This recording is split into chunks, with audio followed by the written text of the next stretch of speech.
আমাদের ছাত্র জনতার গণঅভ্যুত্থান ঘটেছে, এরপরে আসলে আমাদের রাস্তায় নামার কোনো প্রয়োজন ছিল না, কিন্তু ওই যে কুচক্রী মহল, ওই যে ফ্যাসিজমের যে একটি দোষরা ছিল, তারা কিন্তু তাদের যে কুচক্রগুলো সেগুলো কিন্তু এখনো শেষ করেনি।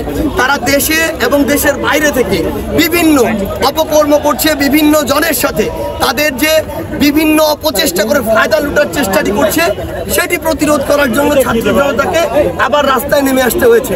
আমরা চাই না যে আমরা রাস্তায় নামার মাধ্যমে আমাদের একজন ভাই বোনের চলার বিন্দুমাত্র কোনো অসুবিধা হোক, কিন্তু যখন দেশ একটি সংকটে পড়ে যায় তখন আমাদের কষ্ট করে হলেও এই রাস্তায় নামতে হয়। কারণ যদি দেশ দিন শেষে ক্ষতিগ্রস্ত হয় তাহলে আমাদের সবাই আমরা ক্ষতিগ্রস্ত হব। সেই জায়গা থেকে আজকে ছাত্র জনতা আবার আমরা রাস্তায় নেমে এসেছি এবং আমরা শুনছি বিভিন্ন মহল থেকে যে আজকের এই 15ই আগস্টকে কেন্দ্র করে ওই আওয়ামী লীগ, ছাত্রলীগ, যুবলীগ থেকে শুরু করে স্বৈরাচারের যারা দোসর ছিল তারা আবার একটি পাল্টা গণঅভ্যুত্থান ঘটানোর চেষ্টা করছে। আমরা আমাদের জায়গা থেকে হুঁশিয়ার করে দিতে চাই, ছাত্র জনতা 5 আগস্ট যে গণঅভ্যুত্থানের মাধ্যমে ওই ফ্যাসিস্ট সরকারের পতন ঘটিয়েছে, তারা যদি আবার বিন্দুমাত্র চেষ্টা করে এই দেশে একটি পাল্টা গণঅভ্যুত্থান ঘটানোর জন্য, তাহলে তাদের আর কোনো অস্তিত্ব থাকবে না। যেই অস্তিত্ব নিয়ে আজকে থেকে 100 বছর পরে হলো তারা এই বাংলাদেশে এসে দাঁড়াতে পারবে।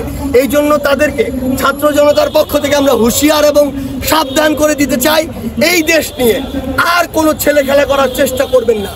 এই দেশটা ছাত্র জনতা মিলে একসাথে যেদিকে যাওয়া প্রয়োজন সেদিকে নিয়ে যাওয়ার জন্য যা করা প্রয়োজন আমরা তাই করব।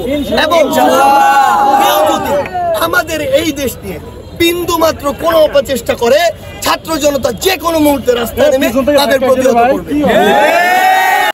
তারা আমরা এই রেজিস্ট্যান্স উইক দিয়েছি এই জায়গা থেকে যে বিভিন্ন মহল থেকে আমাদের কাছে খবর আসছে যে এই সপ্তাহে তারা একটি অভ্যুত্থানের বিপরীতে তাদের কিছু দোসর, কিছু শয়তান যারা এই দেশের ভালো চায় না, তাদেরকে নিয়ে এই সপ্তাহে তারা একটি পাল্টা গণঅভ্যুত্থান ঘটাতে চায়।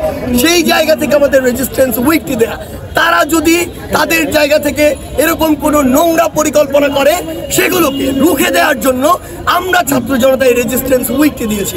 আর আমাদের যে দাবিগুলো রয়েছে আমরা বিশ্বাস করি সেখানে যে সরকার রয়েছে সেটি হচ্ছে ছাত্র জনতার সরকার। আমরা তাদেরকে প্রশ্ন করব, আমরা তাদেরকে চাপে রাখবো, কিন্তু আমরা এটাও বিশ্বাস করি যে তাদের ওই সদিচ্ছাটুকু রয়েছে, তারা আমাদের দাবিগুলো দ্রুততম সময়ের মধ্যে মেনে নিবে। আমরা আমাদের জায়গা থেকে যেগুলো জানিয়েছি, যাদের বিরুদ্ধে অভিযোগ জানিয়েছি, আমরা দেখছি ইতিমধ্যে সেই শয়তানরা যারা বিগত 16 বছর ধরে এই দেশটিকে শোষণ করেছে, লুটেপুটে খেয়েছে, অর্থ পাচার করেছে, দুর্নীতি করেছে, ক্ষমতার অপব্যবহার করেছে, তাদের নামে আমরা যে অভিযোগগুলো দিয়েছি, মামলাগুলো দিয়েছি, তাদের ইতিমধ্যে গ্রেফতার করা শুরু হয়েছে। আমাদের এই সরকারের উপর আস্থা আছে, আমরা বিশ্বাস করি তারা এটি করবে, এই অন্তর্বর্তীকালীন সরকার। কিন্তু যদি তাদের মধ্যে কোনো দীর্ঘসূত্রিতা আমরা দেখি, আমরা বলে দিচ্ছি তাদেরকে যেমন আমরা ওই গতিতে বসাতে পারি, তাদেরকে আমরা নামাতেও পারি। তাদেরকে সাবধান করে দিতে যাচ্ছি, আমরা জানি কোন কাজটি করতে কতটুকু সময় লাগে, কতটুকু সময়ের মধ্যে ওই কাজটি অবশ্যই হতে হবে, না হলে ছাত্র জনতা এই শাহবাগের মঞ্চ থেকে পুরো বাংলাদেশে আবার তাদের বিরুদ্ধেও কথা বলবে। দেখুন, এইখানে এই বাংলাদেশে কোটা সংস্কার আন্দোলনে এবং অবশেষে স্বৈরাচার বা ফ্যাসিস্ট সরকারের পতনের আন্দোলনে যা কিছু হয়েছে আপনারা বিগত 16 বছরে দেখেছেন। কোথাও যদি একটি পিলারও হয়, সেই পিলারের ক্রেডিট ওই হাসিনাকে দেওয়া হতো, তাহলে এই বাংলাদেশে নামে বেনামে, হিসাবে বেহিসাবে যে হাজারের উপর আমার ভাই বোনকে হত্যা করা হয়েছে, তার ক্রেডিটটি কার কাছে যায়? তার ক্রেডিটটি ওই খুনি হাসিনার কাছে।